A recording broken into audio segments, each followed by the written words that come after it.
वो लोग अजमेर तक आ जाते हैं। अजमेर में अरुणोराज उन्हें भयंकर भयंकर तरीके से हराता है। अजमेर की वह भूमि 1135 ईस्वी में जहां पर उसने तुर्कों की सेना को हराया था, उन तुर्कों के रक्त से लाल हो गई थी। भागते हुए तुर्कों को इस गर्मी सहन नहीं कर पाए थे और उनकी मृत्यु हो गई थी। रेत के दौरों में पड़ी हुई उनकी लाशें ग्रामीणों ने बाद में जला दी थी। अरुणोराज, अजयराज के बारे में कहा जाता है कि अजयराज अपने अंतिम समय में संन्यास ले लेते हैं, अपने पुत्र अरुणोराज को ये सौंप देते हैं। पुष्कर के आसपास में जंगल हुआ करता था, पुष्कर के आसपास के जंगलों में चले गए थे। हम पढ़ते हैं कि सनातन संस्कृति कहती है कि ब्रह्मचर्य, गृहस्थ, वानप्रस्थ और संन्यास आश्रम की व्यवस्था करती है। और अंतिम समय में व्यक्ति समाज से पूरी तरीके से कट के जंगलों के अंदर जाके ध्यान मग्न हो जाया करता था। सांसारिक मोह माया से अपने को अधिकाधिक दूर करने का प्रयास किया करता था। ऐसा कुछ अजयराज ने किया और अपने बेटे अरुणोराज को शासन देकर यहां से चले गए। क्योंकि तुर्कों के लगातार उधर से अटैक होते जा रहे हैं, गोविंद थर्ड फरिश्ता के अनुसार उनको मारवाड़ के अंदर रोक देता है।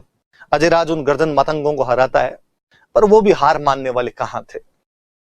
वो गाजी थे, उनका उद्देश्य धर्म का प्रचार प्रसार करना था और ऐसे उद्देश्यों के लिए वो बार बार आना पसंद करते थे।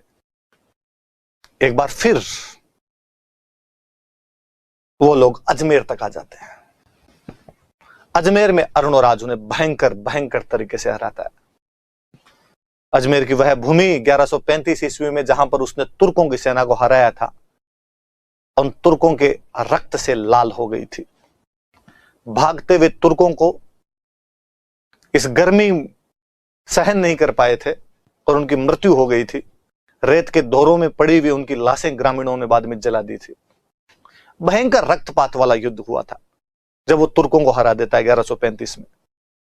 जिस स्थान पर वो युद्ध हुआ था, चूंकि वह भूमि रक्त से लाल हो गई थी, इसलिए उस भूमि को धोने के लिए, उसे स्वच्छ करने के लिए वहां पर एक झील का निर्माण करवाया गया, जिसको हम आना सागर झील के नाम से जानते हैं। उन्हें आनाजी कहा जाता था। अरुणोराज का नाम आनाजी तो अपने ही बना दें, चलते ही बना दें अपने। तो आनाजी ने अजमेर में वह झील बनाई जो आना सागर झील है, जहां पर चंद्रा नदी का पानी इकट्ठा किया जाता था। पुष्कर के जंगलों की तरफ से कोई चंद्रा नदी आती थी, उसका पानी इस झील के अंदर डाला गया। क्यों ऐसा किया गया? क्योंकि इसने इसी स्थान पर तुर्कों को हराया था।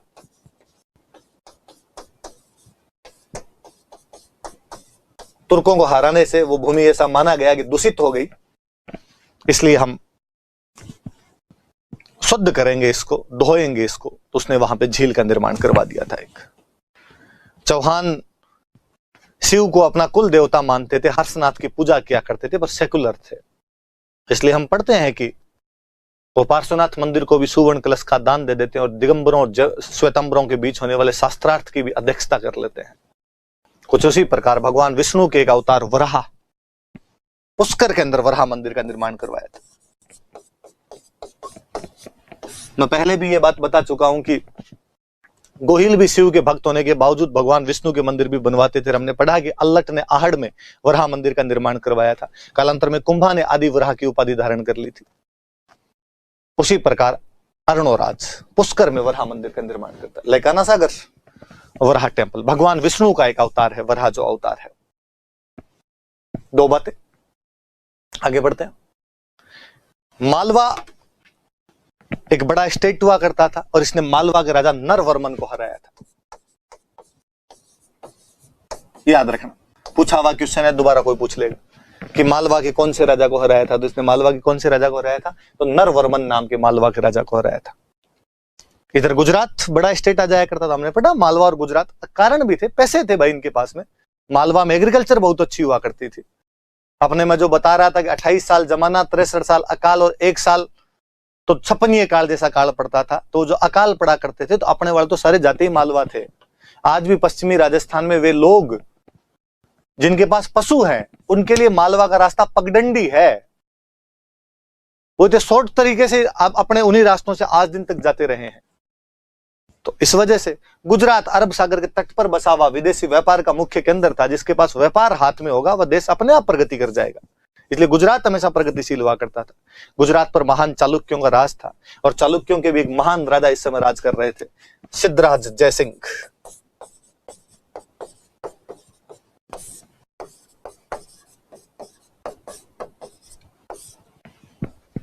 सिद्धराज जयसिंह यहां पर राज कर रहा था।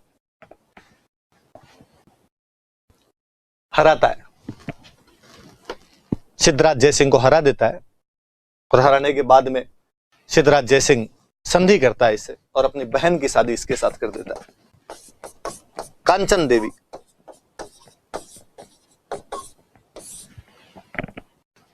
तो इसने गुजरात के चालुक्य राजा, चालुक्य हैं गुजरात वाले या सोलंकी का दो, गुजरात के चालुक्य राजा सिद्धराज जयसिंह को हराया तथा उसकी बहन कांचन देवी से शादी कर ली। पर सिद्धराज जयसिंह भी कहां चुप बैठने वाला था, उसने थोड़े दिनों में वापस अटैक किया। पर उस प्रतापी चौहान सम्राट ने एक बार फिर सिद्धराज जयसिंह को यहां से भगा दिया, फिर हराया उसे। इस बार उसकी बेटी से शादी की। सोच में मत पड़ना, पहले राजा महाराजाओं में से शादियां हो जाया करती थी। देवल देवी,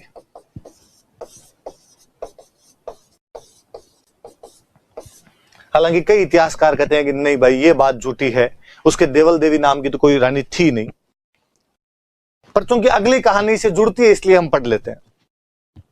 अगली कहानी यह है कि सिद्धराज जयसिंह के बाद में यहां पर राजा बना कुमारपाल, कुमारपाल चालुक्य। सिद्धराज जयसिंह का गोद लिया हुआ बेटा, महान सम्राट हुआ गुजरात का कुमारपाल चालुक्य। कहते हैं कि कहानी यह है कि सिद्धराज जयसिंह और देवल देवी एक दिन चौपड़ पासे का खेल खेल रहे थे, हंसी मजाक कर रहे थे, और हंसी मजाक करते करते दोनों ने एक दूसरे के वंश की आलोचना करनी शुरू कर दी। देवल देवी चौहानों को बुरा बताए और सिद्धराज जयसिंह चालुक्यों को नीचा दिखाया। चालुक्यों को उसने ज्यादा नीचा दिखाया और उसने कहा तुम कहां बोल रहे हो, तेरे बाप को 2 बार हरा के भेजा हुआ मेरा, तुम बुआ भतीजी तो आई उस हार के चक्कर के अंदर हो इधर। देवल देवी को गुस्सा आया, देवल देवी ने अपने भाई कुमारपाल को भड़काया कि भैया ससुराल में ताने सुनने को मिलते हैं, खून पानी हो गया है क्या तुम्हारा, बदला नहीं लिया जाता। और कुमारपाल चालुक्य एक बड़ी सेना लेकर आता है, आबू के निकट एक युद्ध होता है। आबू के निकट युद्ध के अंदर कुमारपाल चालुक्य सिद्धराज जयसिंह को हरा देता है। उसका हौसला बढ़ता है, वो पुनः आगे बढ़कर आता है, अजमेर को घेर लेता है। अरुणोराज को संधि करनी पड़ती है। संधि में जो हारे वो तो अपनी पुत्री की शादी करे, इस बार उल्टा हुआ। अरुणोराज ने अपनी बेटी जालहन देवी की शादी इसके साथ की।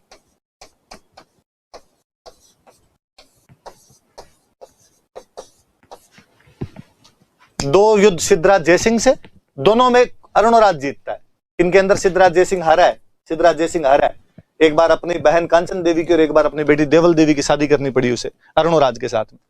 इधर कुमारपाल जीता है और इस बार अरुणोराज की बेटी जालहन देवी से शादी करके वापस जाता है।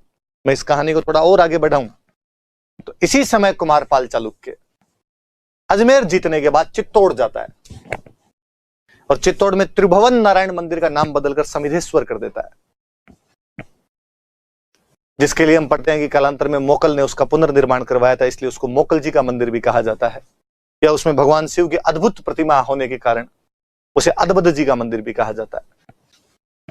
किसी टाइम में वो भोज परमार द्वारा बनाया गया त्रिभुवन नारायण मंदिर था, क्योंकि भोज परमार की खुद की उपाधि त्रिभुवन नारायण थी। कुमारपाल जब चित्तौड़ जाता है तो उसका नाम चेंज करके आता है और कुमारपाल वहां पर शिलालेख लगवाता है उस टाइम का। अपने किसी सज्जन नाम के आदमी को चित्तौड़ का प्रशासक बना के जाता है। तो गुजरात के साथ उसके 2-3 युद्ध हुए थे, वो थोड़े याद रखना। 2 दरबारी विद्वान थे, जैन मुनि है, देवबोध और धर्म घोष।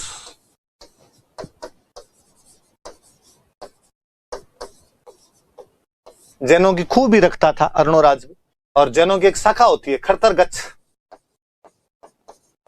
इस खरतरगच्छ शाखा के जो जैन थे उनको लैंड ग्रांट दिया था, इसने भूमि अनुदान दिया था। ये बात भी याद रखना। तो अरुणोराज जी के बारे में मैं वापस बताता हूं, देखो देखना इधर।